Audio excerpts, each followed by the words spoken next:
أعوذ بالله من الشيطان الرجيم بسم الله الرحمن الرحيم إن الحمد لله نحمده ونستعينه ونستغفره ونعوذ بالله من شرور أنفسنا ومن سيئات أعمالنا من يهده الله فلا مضل له ومن يضلل فلا هادي له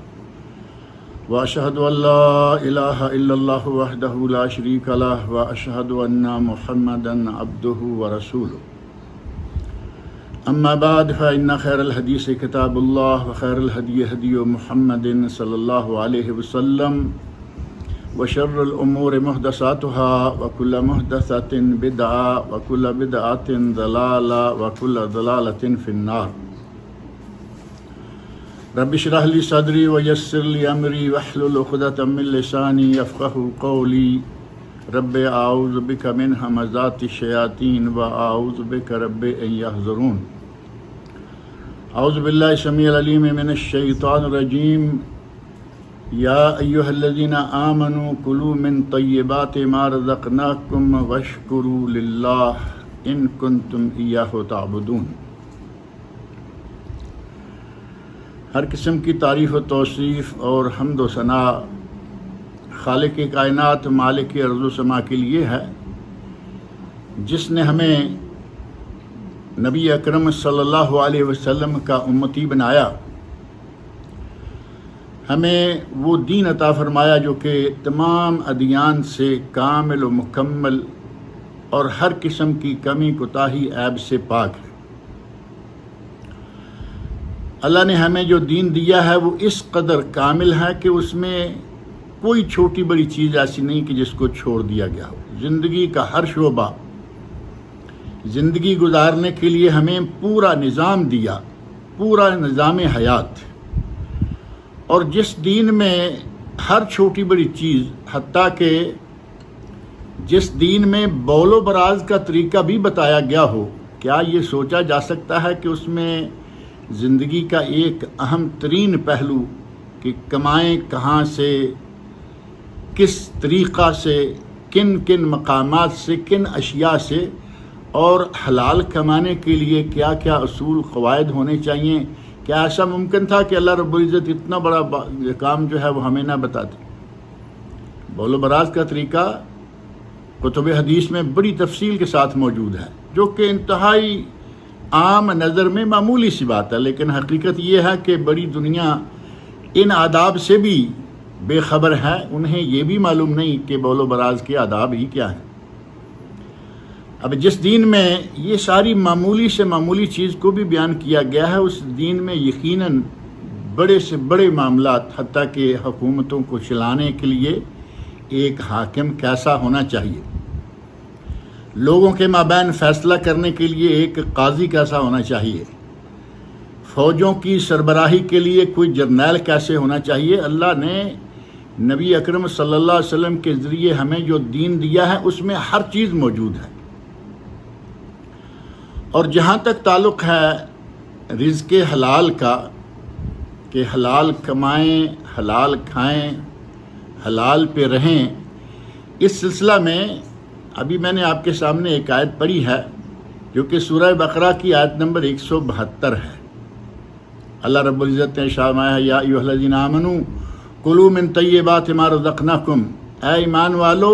ہم نے جو تمہیں رزق عطا کیا ہے اس میں سے طیبات پاکیزہ چیزیں کھاؤ، واشکروا للہ، اور اللہ کا شکر ادا کرو، ان کنتم ایاہ تعبدون، اگر تم اسی کی عبادت کرتے ہو۔ تو گویا کہ اللہ رب العزت نے طیبات کھانے کا حکم دیا اہل ایمان کو۔ اور نبی اکرم صلی اللہ علیہ وسلم ایک حدیث میں ارشاد فرماتے ہیں جو کہ صحیح بخاری و مسلم کی حدیث ہے، آپ اس میں ارشاد فرماتے ہیں، یا ایھا الناس ان اللہ طیب لا یقبل الا طیبا، اے لوگو اللہ طیب ہے، اللہ پاکیزہ ہے، اور وہ سوائے پاکیزہ چیز کے کسی چیز کو قبول نہیں کرتا۔ صحیح مسلم کے الفاظ۔ اور نبی اکرم صلی اللہ علیہ وسلم نے ساتھ ہی فرمایا، ان اللہ امر المومنین بما امر بہ المرسلین،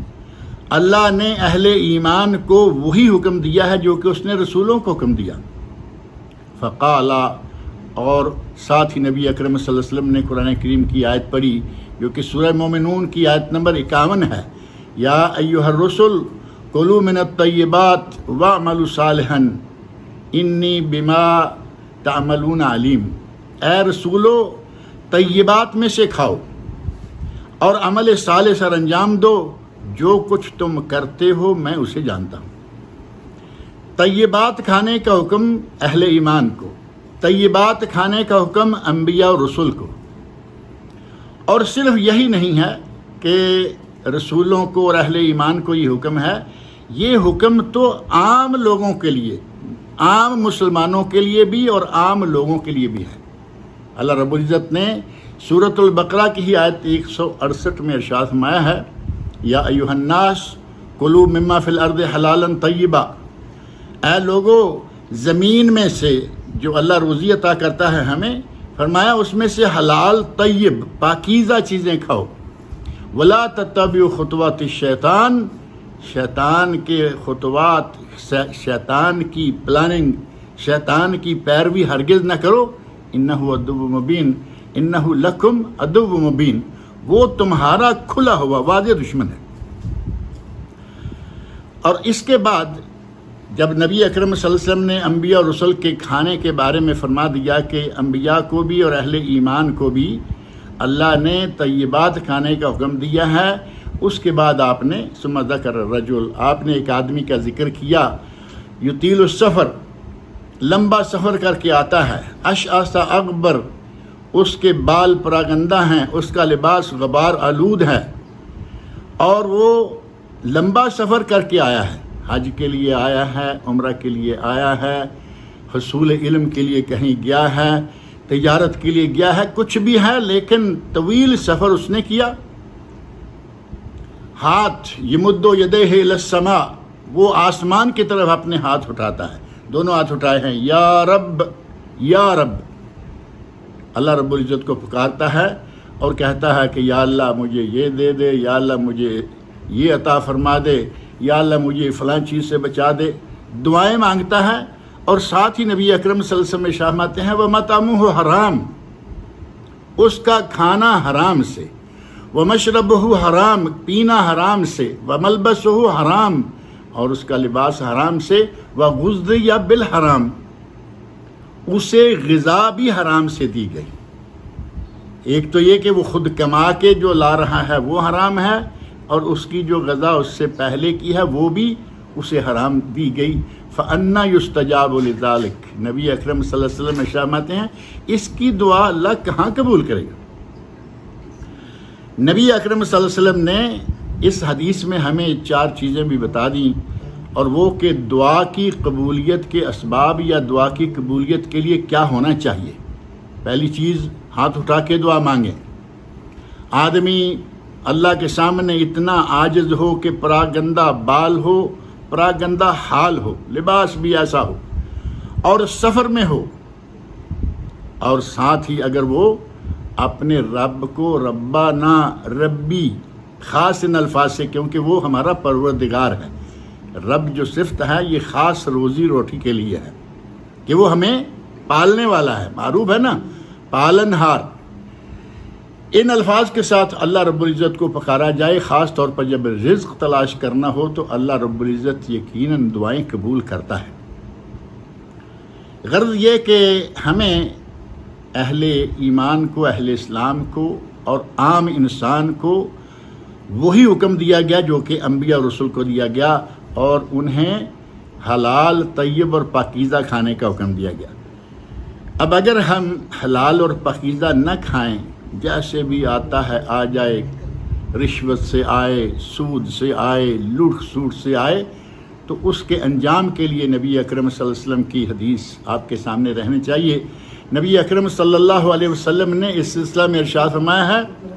لا یرب لحم نبت من سحت، جو گوشت حرام پر پرورش پاتا ہے، وہ گوشت حرام پر پرورش پانے والا گوشت جو ہے وہ اس کا انجام کیا ہوگا؟ الا کانت النار اولی بہ، جو گوشت حرام پر پرورش پاتا ہے اس کا ٹھکانہ جو ہے وہ جہنم ہی ہے۔ تو گویا کہ نبی اکرم صلی اللہ علیہ وسلم نے فرمایا کہ جو حرام کھاتا ہے اس کا ٹھکانہ جہنم ہے۔ یہ نہیں ہے کہ وہ حرام کھاتا رہے، اپنی مرضی کرتا رہے اور اس کا ٹھکانہ جو ہے وہ جنت بن جائے گا، نہیں۔ نبی اکرم صلی اللہ علیہ وسلم کا ارشاد بالکل واضح ہے، لا یربو لحم نبت من سحت، اگر کوئی گوشت پوست انسان کا جو ہے وہ تیار ہوا حرام پر، الا کانت النار اولی بہ، اس جسم کی صحیح ترین جگہ کیا ہے؟ جہنم ہے، جہنم کی آگ ہے۔ سنن امام ترمذی میں یہ حدیث ہے اور علامہ محمد ناصر الدین البانی رحمۃ اللہ نے اسے صحیح قرار دیا ہے، جبکہ مسند امام احمد میں بھی ایک حدیث جید سند کے ساتھ موجود ہے، لا يدخل الجنۃ لحم نبت من سحت، جو حرام پر جسم پلتا ہے بڑھتا ہے، النار اولی بہ، جہنم کی آگ ہی اس کے لیے اولا ہے۔ معنی یہ ہوا کہ ہمیں حلال کھانا چاہیے، حلال کمانا چاہیے، حلال سے خرید کے پہننا چاہیے، اور ہر کام ہر چیز جو ہے وہ ہماری حلال سے ہونی چاہیے، اور ہمیں نبی اکرم صلی اللہ علیہ وسلم کے اس ارشاد کی روح سے ڈرتے رہنا چاہیے کہ کہیں ہم جہنم کا ایندھن نہ بن جائے۔ حلال کمانے کے لیے اور کمائی کے مختلف ذرائع ہیں، کمائی کے مختلف ذرائع ہیں۔ ان ذرائع کو بعض لوگوں نے ایک شعر ہے اردو، پنجابی، سنسکرت، فارسی کا ملا جلا، اس میں وہ کسی نے کہا ہے اتم کھیتری مدھم وپار، اتم کھیتری مدھم وپار، کھیتری کھیتی باڑی یا زراعت و باغبانی، اور وپار تجارت بزنس، نکھند چاکری، چاکری نوکری چاکری یعنی ملازمت جو ہے یہ نکھند، یہ بیکار سا پیشہ ہے، بھیک ندار، اور بھیک تو مانگنا ہی نہیں۔ آخری بات تو بڑی زبردست ہو گئی کہ بھیک تو مانگنا نہیں، کیونکہ بھیک مانگنا جائز نہیں ہے۔ اب رہا مسئلہ یہ کہ اس نے، کہنے والے نے اپنے دماغ کے حساب سے جو سب سے پہلا نمبر دیا ہے اتم کھیتری، سب سے پہلے کھیتی باڑی اور باغبانی ہے، جائز ہے، اس کے ذریعے ہی اناج ہوتا ہے، اسی کے ذریعے پھل ہوتے ہیں، لوگ باغبانی کرتے ہیں، لوگ زراعت کرتے ہیں تو ہمیں پھل نصیب ہوتا ہے، یہ جائز ہے، اس میں کوئی شک نہیں ہے۔ لیکن اس کو اتم قرار دینا، یہ سمجھیں کہ یہ بات صحیح نہیں لگتی۔ کیوں؟ نبی اکرم صلی اللہ علیہ وسلم نے کھیتی باڑی نہیں کی، اور ہمارے نزدیک نبی اکرم صلی اللہ علیہ وسلم کی حیات طیبہ کو اللہ نے نمونہ بنایا ہے۔ لقد کان لکم فی رسول اللہ اسوۃ حسنہ، تمہارے لیے اللہ کے رسول میں بہترین نمونہ ہے۔ نبی صلی اللہ علیہ وسلم نے کھیتی باڑی نہیں کی، نبی اکرم صلی اللہ علیہ وسلم نے دو کام کیے ہیں روزی کمانے کے سلسلہ میں، جن میں سے پہلا کام ہے جسے اس نے کہا نکھند چاکری کے، نوکری چاکری یا اجرت مزدوری، یہ بہت بیکار سا پیشہ ہے۔ نبی اکرم صلی اللہ علیہ وسلم نے ہوش سنبھالتے ہی یہ پیشہ اختیار کیا تھا، اور بڑی معروف بات ہے کہ نبی اکرم صلی اللہ علیہ وسلم نے بکریاں چرائیں، اور یہی نہیں کہ آپ نے بکریاں چرائیں، آپ نے فرمایا ما من نبی الا رعى الغنم، کوئی نبی ایسا نہیں گزرا سوائے اس کے اس نے بکریاں چرائیں۔ نبی اکرم صلی اللہ علیہ وسلم فرماتے ہیں، نبی اکرم صلی اللہ علیہ وسلم ایک سفر میں اپنے صحابہ کے ساتھ تھے، تو دیکھا کہ جہاں ڈیرا لگایا ہے دائیں بائیں کچھ پیلو کے درخت ہیں جن پہ چھوٹے چھوٹے دانے لگتے ہیں، پک جائیں تو میٹھے ہوتے ہیں، کچے رہیں تو کڑوے، اور ظاہر ہے کہ کچا پھل کوئی بھی ہے وہ کھانے کے لائق اتنا نہیں ہوتا، سوائے بعض پھلوں کے کہ وہ کچے بھی کھائے جاتے ہیں، پکے بھی کھائے جاتے ہیں، ٹیسٹ چینج ہوتا ہے۔ نبی اکرم صلی اللہ علیہ وسلم نے اپنے صحابہ کو دیکھا کہ یہ ادھر ادھر بھاگ رہے ہیں، اور وہ جو بیری کے درخت ہیں، پیلو کے درخت ہیں، خاص طور پر یہ پیلو اراک جو جس پہ وہ دانے لگتے ہیں، تو آپ نے فرمایا علیکم بالاسود، کالے دانے توڑ کے کھاؤ کیونکہ یہ میٹھے ہیں۔ اب صحابہ کرام کہتے ہیں یا رسول اللہ آپ کو کیا معلوم ہے کہ یہ میٹھے ہیں؟ تو آپ نے فرمایا ہاں میں بکریاں چرایا کرتا تھا اور میں ان جگہوں پہ گھوما پھرا کرتا تھا، تو مجھے معلوم ہے کہ اس درخت کا جو باریک سا پھل ہے وہ کالا ہو جائے تو میٹھا ہوتا ہے۔ اب بعض نوجوان جو صحابہ تھے انہیں اور تعجب ہوا کہ یا رسول اللہ آپ بکریاں بھی چرایا کرتے تھے؟ تو آپ نے فرمایا ہاں میں کنت ارعا غنم اہل مکہ علی قراریط، میں کچھ دانوں کے عوض میں اجرت کے طور پر دانے لیتے تھے، اس میں ظاہر پیسہ وغیرہ اتنا تھا نہیں، چیک کاٹنے کی تو بات ہی اب آئی نا، تو میں کچھ دانوں کے عوض میں اہل مکہ کی بکریاں چرایا کرتا تھا۔ تو گویا کہ جو کہا نکھند چاکری وہ بات بالکل غلط ہے۔ نبی اکرم صلی اللہ علیہ وسلم نے اس طرح کی تھوڑی سی اجرت مزدوری کی ہے، اور مزدوری کرنا جائز، مزدوری کرنا گویا کہ مسنون پیشہ ہے۔ اب وہ کہاں کہاں ہوگی یہ بات پھر طول پکڑ جائے گی کہ نوکری کہاں کہاں کرنی ہے، کہاں کہاں جائز ہے، کن مقام پر جہاں صرف سودی کاروبار ہوتا ہے نوکری کریں گے پیسہ آئے گا وہ بھی حلال نہیں ہوگا، جہاں صرف آپ رشوت چلا کے روٹی کما کے لاتے ہیں، رشوت بذات خود جو ہے وہ حرام ہے، اس سے لائی ہوئی روٹی روزی حرام ہے، کام ممکن ہے کہ وہ صحیح ہو۔ اس طرح آپ نے یہ دیکھنا ہے کہ آپ نوکری کر رہے ہیں تو کون سی کر رہے ہیں۔ اب رہا مسئلہ زراعت و باغبانی کا، تو زراعت و باغبانی میں بھی آپ نے دیکھنا ہے کہ کوئی چیزیں ایسی ہیں کہ آپ ان کو بوتے ہیں اور نیت صاف ہے، پھل ہوگا لوگ کھائیں گے ہمیں پیسہ ملے گا، فصل آئے گی لوگ کھائیں گے ہمیں پیسہ ملے گا، بہت اچھی بات ہے۔ لیکن ایسا بھی ہے کہ پھلوں میں ایک پھل انگور ہے، اگر آپ یہ انگور لگاتے ہیں، بیلیں اگاتے ہیں، سنبھالتے ہیں، پکتا ہے، اور جس وقت اس کے کاٹنے کا وقت آتا ہے تو آپ وہ بیچ نہیں رہے، کیوں؟ ابھی اس میں اور شیرہ بن جائے اور نیت میں فساد ہے۔ معلوم ہے کہ یہاں ایک یہودی ہے جو پکے انگور لیتا ہے، پیسہ زیادہ دیتا ہے، وہ شراب نکالتا ہے، کوئی عیسائی ہے، کوئی ہندو ہے، کوئی سکھ ہے، کوئی بھی ہے، اگر یہ نیت خراب ہوگی تو وہ اس کی باغبانی جو ہے وہ ناجائز ہو جائے گی۔ انگور حلال ہے لیکن اس نیت سے اگر روک کے رکھتا ہے تو ایک حدیث بھی اس موضوع پر ہے جس کے بارے میں علماء نے مختلف باتیں کہی ہیں، بعض نے کہا کہ یہ صحیح نہیں ہے، بعض نے اسے حسن قرار دیا، اور بعض اہل علم نے اس کو جید کہا، مختلف باتیں۔ لیکن اگر اس حدیث کو نہ بھی لیں تو آپ صرف نیت کا اعتبار کر کے دیکھ سکتے ہیں کہ اس کی یہ تجارت جائز ہوگی، کہ یہ ان لوگوں کو، اس کارخانے والوں کو یہ انگور بیچ رہا ہے جو شراب بناتا ہے، نہ یہ تجارت جائز اور نہ اس کی زراعت و باغبانی جائز، یہ بیک وقت دو طرح کے گناہ کر رہا ہے، لہذا وہ نہ ہو۔ اور نبی اکرم صلی اللہ علیہ وسلم نے ایک بہت ہی اہم اقدام فرمایا جس وقت آپ نے مکہ مکرمہ سے مدینہ منورہ کی طرف ہجرت فرمائی، تو ہجرت کے موقع پر آپ نے مدینہ پہنچ کر جو ایک اہم ترین کام کیے، ان میں سے پہلا کام ہے مسجد نبوی کی تعمیر۔ مسجد نبوی جو کہ بیک وقت فوجیوں کے لیے ٹریننگ انسٹیٹیوٹ اور بیک وقت دنیا کا ایک بہترین کالج، دنیا کیسے گزارنی ہے، لائحہ عمل کیسے گزارنا ہے، اور بہترین Islamic university Masjid Nabawi back وقت دین و دنیا کی تعلیم کا ایک بہترین ادارہ تھا، عسکری ادارہ تھا، سیاسی ادارہ تھا، جس میں ملک کی، اپنے علاقے کی اور اپنی قوم کی حفاظت کے لیے جو بھی ممکن ضروری ہے وہ سارے امور جو ہیں وہ طے کیے جاتے تھے۔ نبی اکرم صلی اللہ علیہ وسلم نے مدینہ منورہ پہنچ کر پہلا کام یہ کیا کہ مسجد نبوی تعمیر فرمائی، اور دوسرا کام جو نبی صلی اللہ علیہ وسلم نے وہاں جا کے کیا وہ یہ تھا کہ لوگوں کے مابین مواخات کا رشتہ قائم کیا۔ کچھ جو لوگ مکہ مکرمہ سے ہجرت کر کے آئے ہیں، ظاہر ہے کہ وہ اپنے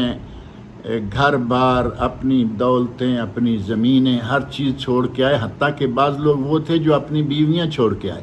بعض لوگ وہ تھے جو اپنے بچے چھوڑ کے آئے، بعض خواتین وہ ہیں جو اپنے شوہر چھوڑ کے آئیں۔ اس قسم کے لوگوں کو جو انتہائی قسم پرسی کے عالم میں تھے، جن کا نہ گھر ہے، جن کا کوئی رشتہ دار نہیں ہے، اپنا ایمان کی پونجی وہ ہاتھ میں لے کے مدینہ منورہ پہنچ گئے۔ نبی اکرم صلی اللہ علیہ وسلم نے مواخات کا رشتہ قائم کیا، بردرہڈ جسے کہہ سکتے ہیں۔ مسلمان تو سارے بھائی بھائی ہیں، لیکن وہاں مواخات اسپیشل ان معنوں میں تھی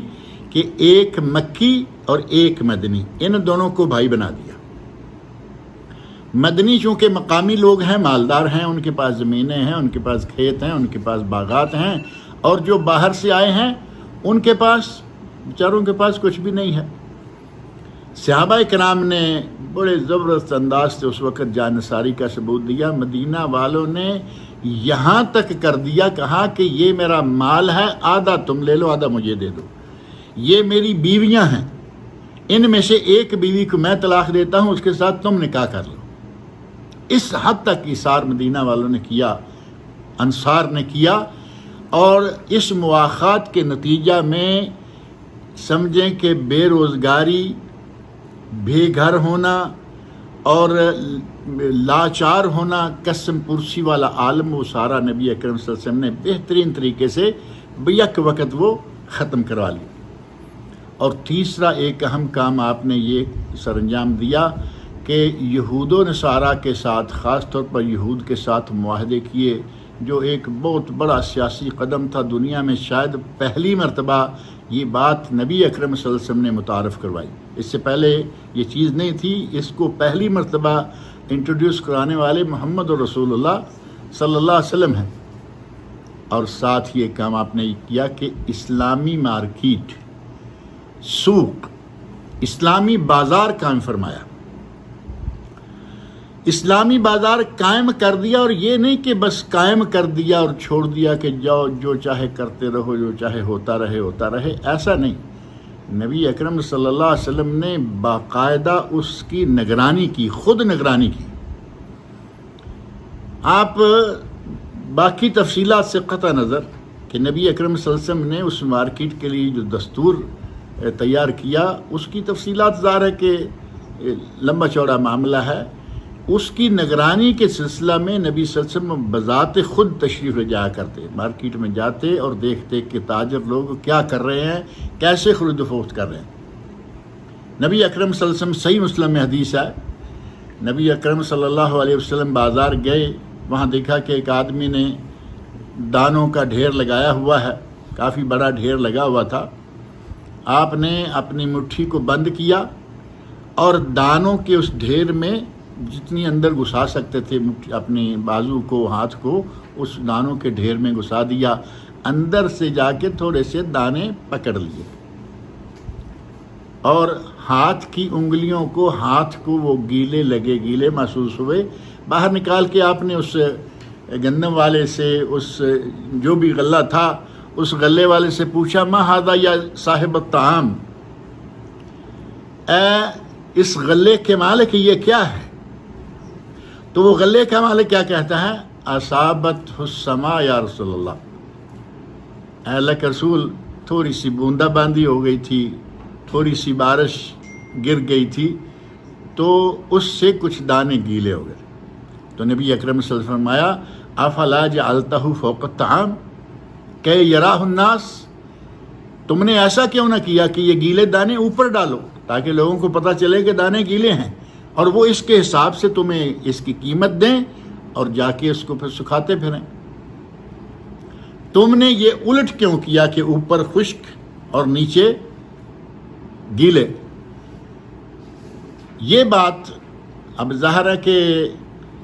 نبی اکرم صلی اللہ علیہ وسلم نے بازار میں یہ طے کر دیا کہ جال سازی، دھوکہ دہی نہیں ہوگی، جو لین دین ہوگا وہ بالکل کلیئر ہوگا، صاف ستھرا مال بیچو جو ہے، لیکن وہ سامنے ہونا چاہیے۔ افلا جعلتہ فوق ھذا، یہ آپ کے الفاظ جو ہیں، افلا جعلتہ فوق الطعام، اس غلے کے اوپر گیلے کیوں نہیں ڈال دیے تاکہ لوگ دیکھ لیتے، کہ یراہ الناس، لوگ دیکھیں اور تمہارے اس دانے کی قیمت صحیح لگا سکیں۔ اس سے نبی اکرم صلی اللہ علیہ وسلم نے لوگوں کو متنبہ کیا، اور ساتھ ہی آپ نے وہ الفاظ ارشاد فرمائے جو آپ سنتے رہتے ہیں، بڑے زور شور سے لوگ وہ الفاظ بیان کرتے ہیں، اور ہر کسی کو وہ زبان زد عام الفاظ ہیں، ہر کسی کو یاد ہوں گے، کسی کو عربی میں یاد ہیں، کسی کو عربی میں یاد نہیں ہے، تو اس کو وہ اردو میں یقیناً اس کا معنی آتا ہے، یاد ہے۔ صحیح مسلم کے حدیث کے اس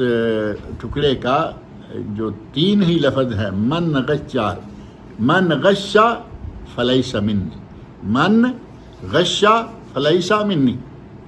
جس نے دھوکہ دہی کی، غش دھوکہ دہی، نیچے گیلے اوپر خشک،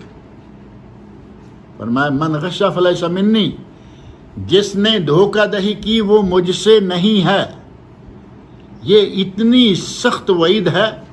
کہ وہ مجھ سے نہیں ہے۔ اب مجھ سے نہیں ہے کا کیا معنی لیں گے؟ میری امت میں سے نہیں ہے، میرے طریقے پر نہیں ہے، میری سنت پر نہیں ہے، کوئی بھی معنی لیں گے وہ سخت وعید ہے۔ نبی اکرم صلی اللہ علیہ وسلم نے یہ وعید فرمائی کہ دھوکہ دہی کر کے ہم باقی سارا واقعہ جو ہے اسے یاد رکھیں نہ رکھیں، یہ الفاظ ہمیں یاد ہیں، من غشا فلیس منی، جس نے دھوکہ دیا وہ مجھ سے نہیں، جس نے دھوکہ دیا وہ ہم سے نہیں، بعد میں یہ بھی ہے من غشنا فلیس منا، جس نے ہم سے دھوکہ کیا وہ ہم میں سے نہیں ہے۔ تو یہ الفاظ عام طور پر یاد ہیں، دہرائے جاتے ہیں، لوگوں کو معلوم ہے۔ آپ نے کب ارشاد فرمائے اس کی بہت کم لوگ اپنے دل و دماغ میں اہمیت رکھتے ہیں، یا ان کے ذہن میں بھی ہوتا ہے کہ نہیں کہ وہ کیا ہے، وجہ کیا ہے کہ آپ نے ایسا کیوں کہا، کب کہا۔ بازار کے اصولوں میں سے یا تجارت کے اصولوں میں سے کہہ لیں، اصول تجارت میں سے پہلا اصول یہ ہے کہ لین دین میں، بیع شراء میں، خرید و فروخت میں دھوکہ نہیں ہوگا۔ جو بات ہوگی، جو کام ہوگا وہ صاف ستھرا اور سیدھا ہوگا۔ اگر کسی نے دھوکہ دیا تو وہ سمجھیں کہ وہ ہم میں سے نہیں، اور اگر آدمی سچائی پر رہے، امانت داری کے ساتھ وہ تجارت کرے، تو اللہ نے تاجر کو بڑی عزت دی، بڑا مقام دیا۔ ایک حدیث جو کہ سنن ترمذی میں ہے اور بعض دیگر کتب میں بھی ہے، سنن ابن ماجہ میں ہے، علامہ محمد ناصر الدین البانی رحمہ اللہ نے اسے صحیح قرار دیا ہے، اور بعض اہل علم نے اس پہ کلام بھی کیا ہے، اس میں بھی کوئی شک نہیں ہے، لیکن الفاظ آپ دیکھیں حدیث کے، التاجر الامین الصدوق یا التاجر الصدوق الامین، وہ تاجر جو امانت دار ہے اور حق گو، سچا ہے، غلط بیانی نہیں کرتا۔ مع النبیین، قیامت کے دن وہ نبیوں کے ساتھ ہوگا، وہ صدیقین اور صدیقین کے ساتھ ہوگا، وہ شہداء اور شہداء کے ساتھ ہوگا، بعد میں بس صالحین کا لفظ بھی کہ صالحین کے ساتھ۔ تاجر امانت داری کے ساتھ کام کرتا ہے، دھوکہ دہی نہیں کرتا، جو کہتا ہے، جو دکھاتا ہے وہی بیچتا ہے۔ اب یہ نہیں کہ دکھاتا خشک ہے اور بیچتا گیلے ہے، دھوکہ دہی نہ کرے تو پھر وہ تاجر ہے اور سچ پر رہے، صدق کلام رہے۔ نبی اکرم صلی اللہ علیہ وسلم نے فرمایا کہ وہ انبیاء اور صدیقین اور شہداء کے ساتھ ہوگا۔ یہ پہلا اصول تجارت سمجھ لیں کہ دھوکہ نہیں ہونا چاہیے، تجارت میں آدمی صاف ستھرا رہے اور کسی کے ساتھ بے ایمانی، دھوکہ نہ کرے۔ دوسرا اصول تجارت یہ ہے کہ مال میں کسی قسم کی ملاوٹ نہ ہو۔ یہ جو گیلے اور خشک والا ہے یہ بھی تو ملاوٹ ہی ہے، لیکن ہمارے یہاں تو حد کر دی گئی ملاوٹ کی، ملاوٹ ہی ملاوٹ، ہر چیز میں ملاوٹ، پھلوں میں ملاوٹ، گندم میں، جو میں، جوار میں، کھجور میں، انگور میں، ہر چیز میں ملاوٹ۔ اور ملاوٹ ہی نہیں، اور پھر ملاوٹ ان چیزوں میں ہی نہیں، حد یہ ہے کہ لوگ دوا خریدتے ہیں کہ بیماری سے اللہ تعالیٰ شفا عطا کر دے اس دوا کے ذریعے۔ دوائیں بنائی گئی، میڈیسنز کس کے لیے ہے؟ میڈیسن کوئی غذا تو ہے نہیں، میڈیسن کوئی شوقیہ استعمال کرنے والی چیز تو ہے نہیں۔ عام طور پر جو ایلوپیتھی میڈیسنز ہیں، دوائیاں ہیں، جو تو انگریزی دوائی بھی کہتے ہیں، ان کا تو سائیڈ افیکٹ بھی ہوتا ہے، یہ شوق سے کیوں کھائے گا کوئی؟ مجبوراً کھائی جاتی ہیں، اور مجبوراً کھائی جانے والی اس دوائی کو بھی خالص نہیں رہنے دیا گیا، اس میں بھی ملاوٹ کر دی گئی۔ اور اتنی ملاوٹ کے ایسے کئی واقعات روزنامہ اخبارات میں، اور آج تو اخبارات پڑھنے کی اور دیکھنے کی نوبت ہی نہیں آتی. آج کل ہر چیز جو ہے آپ کے سامنے، آپ کے موبائل میں، آپ کے لیپ ٹاپ میں، آپ کے کمپیوٹر میں موجود ہے. وہاں یہ ہو گیا، وہاں یہ ہو گیا، فلاں فیکٹری کو بند کیا گیا، فلاں آدمی کو پکڑا گیا. اور وہ سارے لوگ جو ہیں وہ کہتے کیا ہیں؟ کہتے ہیں کہ ہم نے تو نہیں کیا لیکن کیا ہو گیا. وہ ساری کی ساری چیزیں جو ہیں وہ یوں کہیں گے کہ ہمیں پتہ نہیں چلا، جبکہ جان بوجھ کر یہ سارے کام کیے جاتے ہیں. ملاوٹ والے جان بوجھ کر، دوائیوں میں ملاوٹ کچھ ایسے طریقے سے کر دی گئی کہ لوگ شفا یاب ہونے کی بجائے موت کے منہ میں جا رہے ہیں، اور کتنے ایسے واقعات ہوتے رہتے ہیں. اور پھر ملاوٹ کی حد یہ ہے کہ کھانے پینے کی چیزیں روزانہ ہمیں کھاتے ہیں، پیتے ہیں، ہمیں ضرورت پڑتی ہے. خاص طور پر جو مسالے کھانے والے لوگ ہیں انہیں نمک مرچ کی، ہلدی کی، ان چیزوں کی ضرورت پیش آتی ہے. اب ایک آدمی بازار میں کالی مرچی لینے کے لیے جاتا ہے تو آپ کو کالی مرچی ملے گی لیکن وہ خالص نہیں ہوگی. اس میں ایک کالے ہی رنگ کا اور دانہ ہے جو مرچی نہیں ہے، اس کو بھی شامل کر دیتے ہیں. وزنی بھی ہوتا ہے، رنگ بھی ملتا جلتا ہے، بک گیا. چلو جی، وہ 10 ریال کلو تھا وہ بھی شامل کر دیا، اور یہ 50 ریال، 60 ریال، 70 ریال کلو ہے وہ بھی شامل کر دی، سب کو ملا کے بیچ دیا. اور ریٹ کالی مرچی کا درمیان میں 10 ریال والا بھی یا 10 روپے والا بھی اس نے شامل کر لیا، جو کہ انتہائی غلط حرکت ہے. اور آپ شاید یہ محسوس کریں گے کہ اگر وہ پاؤڈر ہے جو کہ کالی مرچی کا پاؤڈر ہے تو مرچی سے پاؤڈر بنانے میں وقت لگتا ہے، محنت لگتی ہے، مشین کام کرے گی، بجلی لگے گی، کرنٹ کام کرے گی، بل آئے گا، آپ کو پاؤڈر سستا ملے گا اور سالم مرچی جو ہے وہ مہنگی ملے گی. اس کی کیا وجہ ہے؟ ہلدی جو کرکم ہے، یہ آپ خریدنے جائیے، آپ کو گٹھلی مہنگی ملے گی اور اس کا پاؤڈر سستا ملے گا. اصول تجارت سمجھنے ہوں تو یہ چھوٹی چھوٹی چیزیں ہمارے سامنے ہیں. کیونکہ ہلدی کے پاؤڈر میں جو کچھ ملایا جا سکتا تھا ہم نے ملا لیا، اور اس کی جو گٹھلی ہے، گٹھی ہے، اس میں تو کچھ ملا نہیں سکتے نا، اس لیے اس کو مہنگا رکھا ہوا ہے، جسے پیس کے محنت کر کے کرنٹ کا بل اور یہ وہ کے باوجود اب دے رہے ہیں وہ سستی کر دی. کیونکہ اس میں کیا بلائیں انہوں نے ملا رکھی ہیں وہ جانے، ان کا کام ہے. دودھ ہے، اس میں ملاوٹ، دودھ میں بھی ملاوٹ ہے، اور دودھ میں ملاوٹ کے نتیجہ میں آج کل تو بڑے انتظامات ہو گئے، دودھ میں ملاوٹ ایسے کریں گے کہ پتہ ہی نہیں چلتا کہ اس میں ملاوٹ ہے نہیں ہے. لیکن بہت ساری چیزیں آ گئی ایسی، کوئی ایک میٹر ہوتا ہے اس میں ڈالیں. اب ہر آدمی کہاں میٹر ڈالتا پھرتا ہے اس معاملے میں. ٹھیک ہے، آ گیا ہے دودھ، مل گیا، پیا اور جان چھوٹی. لیکن دودھ میں ملاوٹ، اور یہ بھی عہد قدیم سے چلی آ رہی. کتب حدیث میں یا کتب سیرت میں کہیں، کتب تاریخ میں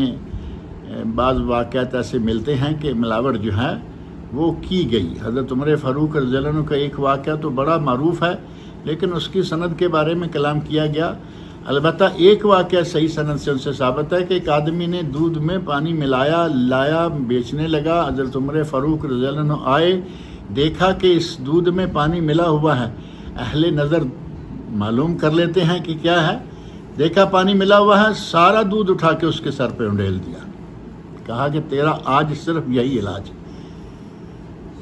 ہمیں جو یہ اصول تجارت ہے کہ مال میں ملاوٹ نہ ہو، چیزیں خالص دو، اس پہ ہمیں ضرور غور کرنا چاہیے. ہم لوگوں کو ہر چیز اسی طرح، آپ کسی جگہ جاتے ہیں، دکان پہ جاتے ہیں، فروٹ خریدنے لگتے ہیں، آپ کو فروٹ دکھایا کوئی جائے گا، گھر میں جا کے دیکھیں اس میں سے تھوڑا سا وہ نکلے گا، بیکار قسم کا کافی نکل آئے گا، دانے ٹوٹے ہوئے، پھسے ہوئے، اور دکھایا تھا فرسٹ کلاس. کیا کرے زندگی کے شعبے میں، مختلف چیزوں میں، کپڑے میں جاؤ، گروسری میں جاؤ، جہاں بھی جاؤ آپ کے لیے کوئی نہ کوئی مسئلہ بنا ہوا ہے کہ تاجر ہر رنگ میں، سیب آج کل آپ کو معلوم ہے سیب کو پینٹ کیا جا رہا ہے، سیب کو رنگ کیا جا رہا ہے، سبزیوں کو رنگ کیا جا رہا ہے، وہ سبزی جو پرانی ہونے کی وجہ سے خراب سی ہو جاتی ہے، رنگ اس کا خراب ہو جاتا ہے، اس کو باقاعدہ پینٹ مارا جا رہا ہے، سیب پر پینٹ، سبزیوں پر پینٹ، یعنی پھلوں کو چمک دمک والا بنا کے، سبزی کو چمک دمک والا بنا کے بیچ رہے ہیں، اور کیا کریں، انجیکشن تک سبزیوں میں لگایا جا رہا ہے، کیلے میں انجیکشن، تربوز میں انجیکشن، خربوزے میں انجیکشن،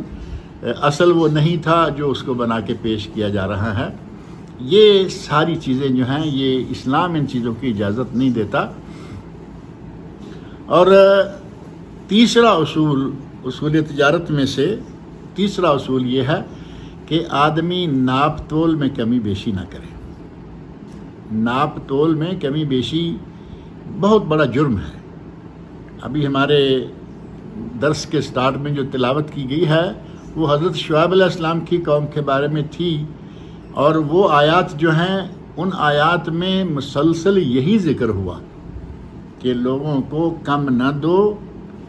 لوگوں کو کم تول کے نہ دو، لوگوں کو کم ناپ کے نہ دو، اور ایسا نہ کرو کہ لو تو زیادہ اور دو تو کم۔ قرآن کریم میں 30ویں سپارے میں ایک سورت کا نام ہے سورۃ المطففین۔ مطففین ناپ تول میں کمی بیشی کرنے والے۔ اللہ رب العزت نے اس صورت میں ارشاد فرمایا ہے، آغاز میں ہے بالکل بسم اللہ الرحمن الرحیم، ویل للمطففین، ویل ہے، ہلاکت ہے، بربادی ہے ناپ تول میں کمی بیشی کرنے والوں کے لیے، الذین اذا اکتالوا علی الناس یستوفون، جب لوگوں سے لیتے ہیں، یستوفون تو پورا لیتے ہیں، یعنی اگر کسی سے کوئی چیز لینی ہے ناپ کر تول کر تو اس کو پورا لیں گے، وَإِذَا كَالُوهُمْ، اور جب ناپ کے لوگوں کو دیتے ہیں، او وزنوہم، یا وزن کر کے لوگوں کو دیتے ہیں، یخسرون، تو پھر ان لوگوں کو خسارے میں ڈالتے ہیں، ان کو کم دیتے ہیں۔ الا یظن اولئک انہم مبعوثون، کیا انہیں یہ پتہ نہیں کہ انہیں اٹھایا جانا ہے؟ الا یظن اولئک، کیا انہیں یہ گمان نہیں ہے انہم مبعوثون کہ وہ اٹھائے جائیں گے؟ یہاں دنیا میں ہی نہیں ہمیشہ رہنا، یہاں سے مریں گے قبر، اور قبر سے اٹھائے جائیں گے، اللہ رب العزت کے سامنے جواب دہی ہوگی۔ کیا انہیں اس بات کا پتہ نہیں چلتا؟ بالکل سورہ مطففین کی پہلی 4 آیت اللہ رب العزت نے ناپ تول میں کمی بیشی کرنے والوں کو سخت وعید سنائی کہ تمہیں یہ نہیں معلوم کہ ہمیں پلٹ کے ہمارے پاس آنا ہے۔ اور مدائن صالح بڑا معروف علاقہ ہے، حضرت صالح علیہ السلام کا علاقہ، اور وہ علاقہ جو کہ اصل تو عذاب والی جگہ ہے، وہاں سے تو گزر جانا چاہیے تیزی سے، لیکن اگر کوئی تیزی سے گزرتے اس کا اندازہ کرے کہ کتنی طاقتور قوم تھی۔ انہوں نے پہاڑوں کے اندر اپنے گھر بنائے ہوئے تھے، فوٹو وغیرہ آتے رہتے ہیں، آپ دیکھ سکتے ہیں ان کو۔ اور اس سے اور آگے چلے جائیں، مدینہ منورہ سے آپ تبوک کی طرف جا رہے ہیں تو راستے میں مدائن صالح آئے گا، اور پھر آگے جا کے مدائن شعیب ہے۔ یہ سمجھیں کہ سعودی عرب کے آخر میں آپ چلے گئے، تبوک سے بھی آگے نکل گئے، جہاں جا کے مصر کا بارڈر آتا ہے، مصر کا بارڈر جہاں شروع ہوتا ہے وہاں جا کے مدائن شعیب ہے، حضرت شعیب علیہ السلام کا وہ علاقہ جس کو اصحاب الایکہ کہا گیا۔ قرآن کی ان آیات میں آغاز ہوا تھا یہیں سے کہ اصحاب الایکہ حضرت شعیب علیہ السلام کی جو قوم ہے، اس قوم نے بھی ناپ تول میں کمی کی، حتیٰ کہ اللہ رب العزت نے انہیں بھی پکڑ لیا۔ اللہ رب العزت نے انہیں سورۃ الاعراف کی آیت نمبر 85 میں ارشاد فرمایا، وَلَا تَبْخَسُوا النَّاسَ أَشْيَاءَهُمْ، لوگوں کو ان کی چیزیں کم نہ دو، پیسے پورے لیتے ہو چیزیں کم دیتے ہو، وَلَا تُفْسِدُوا فِي الْأَرْضِ بَعْدَ إِصْلَاحِهَا، اور زمین میں اصلاح ہو جانے کے بعد اب فساد پیدا نہ کرو، ذَلِكُمْ خَيْرٌ لَكُمْ إِن كُنتُم مُؤْمِنِينَ، یہ تمہارے لیے بہت بہتر ہے اگر تم مومن ہو۔ حضرت شعیب علیہ السلام کی قوم کو اللہ رب العزت نے اسی گناہ کے نتیجہ میں تباہ کر دیا، ناپ تول میں کمی بیشی کے نتیجہ میں۔ ان کا آج آپ جا کے دیکھیے وہ جگہ، وہ پہاڑ ہی ہے، وہ بھی جیسے کہ مدائن صالح پہاڑوں میں ہے، وہ بھی پہاڑوں کی شکل ہے۔ مدائن صالح کے پہاڑ جو ہیں وہ بڑے سنگلاخ پتھر، لوہے جیسا پتھر ہے، اس طرح کے پہاڑ ہیں، جبکہ جو مدائن شعیب کے پہاڑ ہیں وہ مٹیالے کلر کے، اور ہے سلسلہ بالکل اسی طرح کا کہ پہاڑوں کے اندر بڑے بڑے ٹیلوں کے اندر ان کے مکانات ہیں۔ اللہ رب العزت نے جب ان کا یہ کرتوت دیکھا کہ وہ باز نہیں آ رہے، بار بار اللہ نے روکا، منع کیا، بار بار کہا کہ لوگوں کو ان کی چیزیں کم نہ دو، وَلَا تَبْخَسُوا النَّاسَ أَشْيَاءَهُمْ، باز نہیں آئے تو اللہ رب العزت نے انہیں کون سا عذاب دیا؟ صیحہ، صیحہ چنگاڑ، ایسی چنگاڑ آئی کہ جس کے نتیجہ میں وہ سب کے سب ختم ہو گئے۔ فَأَصْبَحُوا فِي دِيَارِهِمْ جَاثِمِينَ، چنگاڑ کے نتیجہ میں گھٹنوں کے بل گرے اور گھٹنوں کے بل ہی ان کی جان نکل گئی۔ كَأَن لَّمْ يَغْنَوْا فِيهَا، اور ان کا اللہ رب العزت نے ایسے صفایا کیا کہ جیسے کبھی یہاں تھے ہی نہیں۔ یہ سورہ ہود میں اللہ رب العزت نے یہ بات بیان فرمائی، آیت 94 اور 95 میں، فَأَصْبَحُوا فِي دِيَارِهِمْ جَاثِمِينَ، کہ وہ اپنے گھروں میں اس طرح گھٹنوں کے بل ہو گئے کہ وہیں ان کا خاتمہ ہو گیا، كَأَن لَّمْ يَغْنَوْا فِيهَا، کہ گویا کبھی اس شہر میں، اس گھر میں کبھی وہ رہے ہی نہیں تھے۔ ناپ تول میں کمی بیشی کے نتیجہ میں اللہ رب العزت نے قوموں کو تباہ کر دیا۔ اور ہمارے نبی حضرت محمد رسول اللہ صلی اللہ علیہ وسلم نے ایک حدیث میں، جو کہ بڑی معروف حدیث ہے وہ بھی، اس میں آپ نے 5 چیزیں بیان فرمائیں، سنن ابن ماجہ، سنن کبریٰ بیہقی، معجم طبرانی کبیر، مستدرک امام حاکم اور مسند بازار وغیرہ میں یہ حدیث موجود ہے، جسے بڑے کبار محدثین نے صحیح قرار دیا ہے۔ اس حدیث میں نبی اکرم صلی اللہ علیہ وسلم نے 5 گناہ گنوائے اور ان 5 گناہوں کے عذاب بھی ساتھ ساتھ بتائے کہ یہ گناہ کریں گے تو کیا ہوگا۔ اور اس میں سب سے پہلے نبی اکرم صلی اللہ علیہ وسلم نے فحاشی، عریانی، بدکاری، زناکاری، اس کا تذکرہ فرمایا، اور پھر ساتھ ہی آپ نے اس کا انجام بھی بتا دیا۔ آپ نے ارشاد فرمایا، ما ظہرت الفاحشۃ فی قوم، اگر کسی قوم میں فحاشی پھیل جائے، حتی اعلنوا بہا، یہاں تک کہ وہ اعلانیہ فحاشی کرنے لگیں۔ آج وہ دور آیا ہوا ہے، اللہ رب العزت نے سعودی عرب کو محفوظ رکھا ہوا ہے، بلکہ خلیج بھی کافی حد تک محفوظ ہے۔ آپ کو یورپ کے علاقوں میں اور دوسرے ملکوں میں دیکھیں گے فحاشی کھلے عام ہو رہی ہے، کوئی پوچھنے والا نہیں۔ نبی اکرم صلی اللہ علیہ وسلم فرماتے ہیں کہ جب فحاشی پھیل جائے، اعلانیہ فحاشی کا ارتکاب شروع ہو جائے، الا ابتلوا بالطواعین والاوجاع، ان کو اللہ ایسی تکلیفوں، ایسی بیماریوں، ایسی مصیبتوں، مشکلات میں مبتلا کر دے گا، وہ بیماریاں انہیں چمٹ جائیں گی، التی لم تکن فی اسلافہم الذین مضوا، وہ بیماریاں جو کہ ان کے اسلاف میں کبھی رہی نہیں، وہ بیماریاں ان کو آ کے پکڑ لیں گی، دبوچ لیں گی۔ اور یہ چیز جو ہے وہ نبی اکرم صلی اللہ علیہ وسلم کا ارشاد کہ انہیں وہ بیماریاں آ کے پکڑ لیں گی جو اسلاف میں کبھی، آپ نے کبھی ایڈز تھوڑا عرصہ پہلے سے سنا تھا؟ ایڈز بیماری جو ہے فحاشی کے نتیجہ میں اور جنسی بے رہ روی کے نتیجہ میں، جنسی انارکی کے نتیجہ میں وہ ایڈز نامی بیماری آئی ہے کہ جس نے پتہ نہیں کتنے لاکھوں کو اپنی لپیٹ میں لے لیا، اور جس کا کوئی علاج تک بھی نہیں ہے۔ جو اس بیماری میں مبتلا ہو گیا وہ گیا، اللہ رب العزت سے تو کچھ بعید نہیں، لیکن اتنے گناہ گار کو جو گناہوں کے اور فحاشی کے نتیجہ میں اس بیماری میں مبتلا ہوگا، توبہ کر کے اللہ کے حضور گڑ گڑا کر اگر دعا مانگے تو یہ تو ہر وقت ممکن ہے، لیکن کہے کہ ڈاکٹر مجھے اس میں سے کچھ فائدہ دے دے گا، یہ باتیں جو ہیں ان میں نظر نہیں آتی۔ دوسری بات جو نبی اکرم صلی اللہ علیہ وسلم نے ارشاد فرمائی وہ ہے وَلَمْ يَنْقُصُ الْمِكْيَالَ وَالْمِيزَانَ إِلَّا أُخِذُوا بِالسِّنِينَ، اگر وہ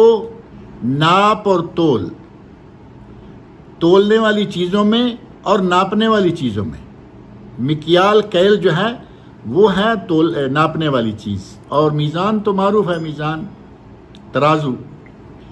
اگر لوگ ترازو میں، ناپ میں اور تول میں، ترازو میں اور ناپنے والی چیزوں میں کمی بیشی کریں گے، الا اخذوا بالسنین، اللہ ان کو قحط سالی میں مبتلا کر دے گا، قحط سالی میں مبتلا کر دے گا، وشدت المعونہ وجور السلطان علیہم، ان کے یہاں قحط سالی، اشیاء خوردنوش کی کمی، اور ساتھ ہی ساتھ یہ ہو جائے گا کہ ان پر سلطان ظلم کرنا شروع کر دے گا، حاکم جو ہے ان کا ظالم مقرر ہو جائے گا۔ اور تیسری چیز آپ نے فرمائی کہ اگر کوئی زکوٰۃ روکتا ہے تو اللہ رب العزت بارشیں روک لیتا ہے، اور آپ ارشاد فرماتے ہیں لولا البہائم، اگر کبھی یہ جانور نہ ہوں تو انہیں کبھی بارش نصیب نہ ہو، اللہ جانوروں کے لیے بارش برساتا ہے، ساتھ ہی ان کا بھی کام چل جاتا ہے۔ اور چوتھی بات یہ کہ جو اللہ اور اللہ کے رسول صلی اللہ علیہ وسلم کے ساتھ کیے ہوئے عہد معاہدوں کی عہد شکنی کرتا ہے، اللہ اس پر دشمن کو مسلط کر دیتا ہے جو کہ ان کے مال اموال بھی غصب کر کے لے جاتے ہیں، اور جو اللہ کے رسول صلی اللہ علیہ وسلم کے دیے ہوئے نظام کے مطابق فیصلے نہیں کرتے، اللہ رب العزت ان کے ساتھ بھی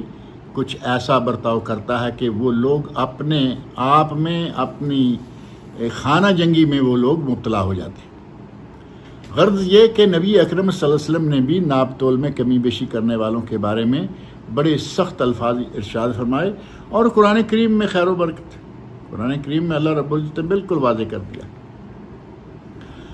اور ایک اصول، اور وقت ہمارا تھوڑا باقی بچ رہا ہے، ایک اصول یہ کہ تاجر دونوں صدق اور سچائی سے کام لیں، اور اگر کوئی کمی بیشی اور عیب ہے کسی چیز میں تو وہ بیان کر دیں، کمی بیشی اور عیب ہے تو وہ بیان کر دیں۔ ایک آدمی بائع اور مشتری، خریدنے والا اور بیچنے والا، یہ دونوں ایک چیز خرید و فروخت کر رہے ہیں، ایک خرید رہا ہے ایک بیچ رہا ہے، بیچنے والے کو معلوم ہے کہ میری چیز میں عیب ہے، میری چیز میں کوئی نقص ہے، وہ بیان نہیں کر رہا تاکہ میرے نقص بیان کرنے سے کیا ہوگا، میری چیز کی قیمت کم ہو جائے گی۔ اور جو آدمی اس کا معاوضہ دے گا، کس شکل میں معاوضہ دے گا، کوئی ضروری تو نہیں ہے نا کہ وہ چیک کاٹ کے دے گا، یہ ضروری نہیں ہے کہ وہ کیش پکڑا دے گا، کبھی کبھی ایسے معاملات ہوتے ہیں کہ یہ مجھے دے دو اور وہ مجھ سے لے لو۔ نہ خریدنے والا صدق مقالی سے کام لیتا ہے، سچائی سے کام لیتا ہے، اور نہ ہی سامنے والا،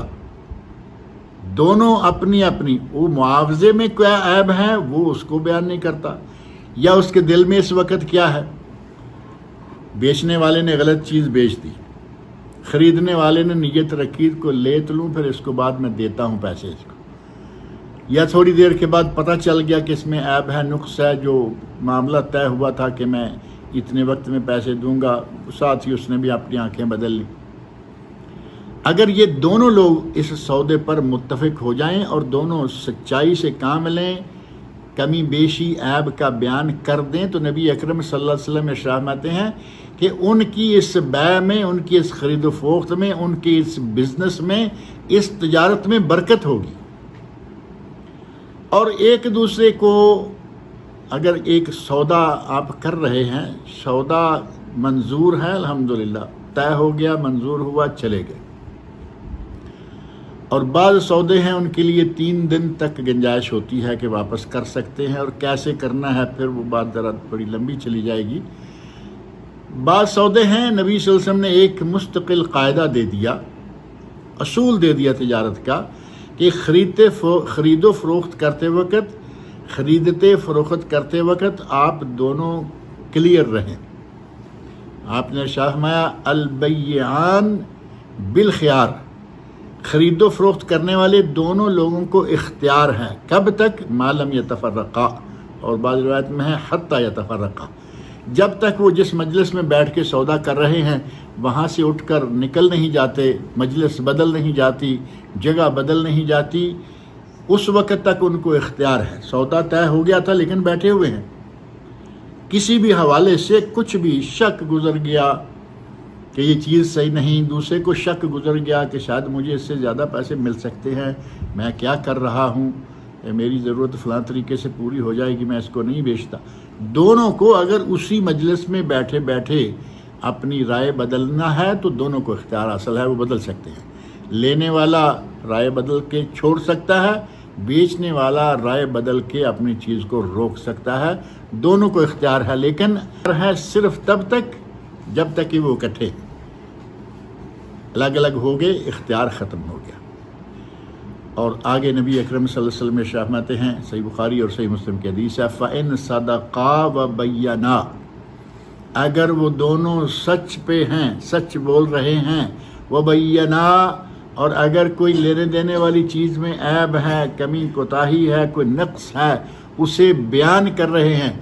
بُورِكَ لَهُمَا فِي بَيْعِهِمَا، تو ان کی اس تجارت میں، ان کے اس سودے میں، ان کے اس بزنس میں اللہ برکت ڈال دے گا۔ بُورِكَ،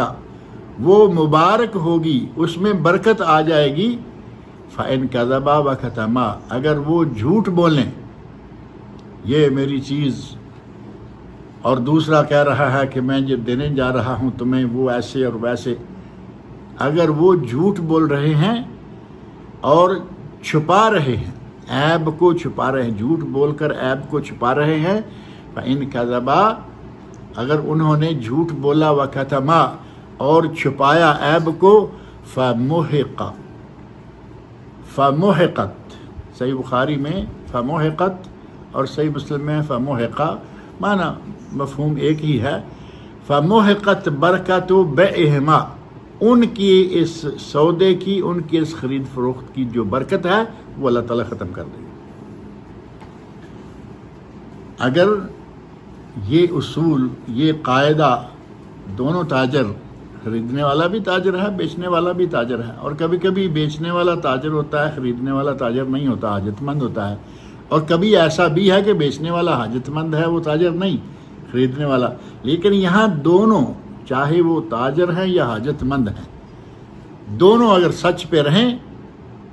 کمی کوتاہی عیب کو واضح کریں، اللہ ان کی اس بیع میں برکت ڈالے گا، بزنس میں، تجارت میں برکت ڈالے گا۔ اور اگر وہ جھوٹ بولیں اور اپنے مال کے عیب کو چھپائیں تو اللہ تعالیٰ اس خرید و فروخت یا بزنس میں برکت بالکل نہیں ڈالے گا۔ تجارت کے اصول قرآن کریم نے بتائے، تجارت کے اصول نبی اکرم صلی اللہ علیہ وسلم نے بتائے، اور اس موضوع پر بہت ساری طول طویل گفتگو کی جا سکتی ہے، لیکن میں سمجھتا ہوں کہ آج کی مجلس میں اتنا ہی کافی ہے۔ شاید ہمارے بعض احباب کے پاس کوئی سوال بھی ہو تو وہ اس سلسلہ میں سوال بھی کر سکتے ہیں۔ اللہ تعالیٰ سے دعا ہے کہ وہ مجھے اور آپ سب لوگوں کو نیک عمل کی توفیق عطا فرمائے، مجھے آپ سب کو، تمام مسلمانوں کو حلال کمانے اور حلال کھانے کی توفیق عطا فرمائے۔